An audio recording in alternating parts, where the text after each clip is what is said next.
So again, my name's Gabe Zollner.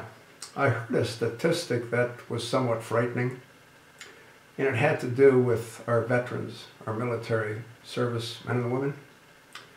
Do you have any idea of how many of them commit suicide on a daily basis? Well, according to what I saw and read, and I did do a little research on it and collaborated the following information. On average, 22 veterans commit suicide. That amounts to 84 a week, 336 a month, 4,032 veterans per year. You think maybe there's something wrong with this picture? I certainly do. We're either not doing enough for them based on what we did to them by having them have to live horrific, unbelievable events. How many members of Congress do you think would strap on a uniform, strap on a weapon, and get on the front lines? How many members of Congress do you think would allow their children to do that? I don't think there's very many, if any. Do you not find it somewhat odd that they have no difficulty sending your children to fight, sending you to fight, but they themselves won't fight? And they're the ones that, in most cases, created the conflict.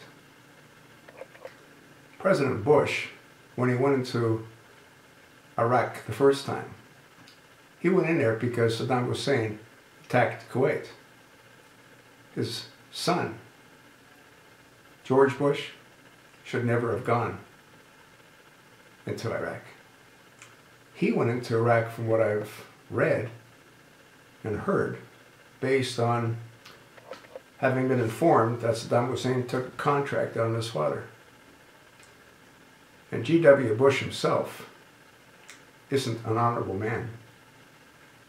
He was in the Air Force Reserve, and the Air Force instituted new regulations. You could no longer go to your family doctor to be certified to be airworthy. You had to go to an Air Force doctor. And back at that time, George W. Bush was doing a little bit of too much booze and probably a little bit too much drugs. So he never would have passed an Air Force physical with an Air Force doctor. So what did he do? Well, he deserted. That's what he did. He went and campaigned for a senator. Now, if his father wasn't who his father was, George Bush would probably still be where? In Leavenworth, where he probably belonged. If he would have been in Leavenworth, we probably never would have gone into the Iraq War. What's that?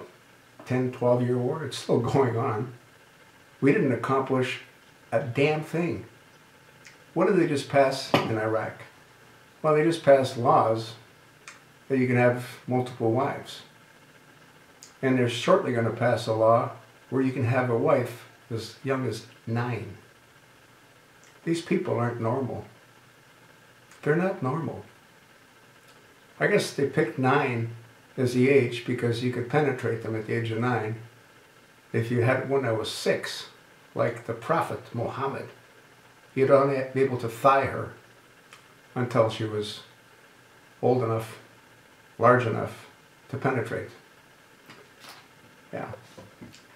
You think maybe these soldiers that are killing themselves are killing themselves because of the horrific horrors that our administration put them through?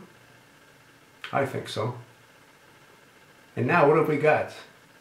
We've got another Bush knocking at the door of the Oval Office. According to what I read, the GOP says Jeb Bush is a front runner. That would be a real big mistake. We've had far too much of the Bushes. But this isn't about the Bushes.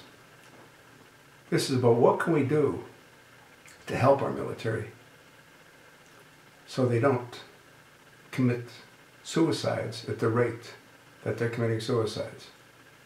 Is there an answer? Is anyone looking for an answer? Are there any telltale signs that we can identify to prevent them from killing themselves? I don't know. You don't hear much about veterans, do you? No. You hear only about our politicians who send them off to battle, but yet they themselves won't go into battle, nor will they send their children into battle. You think there's something seriously wrong with this picture? I sure as hell do.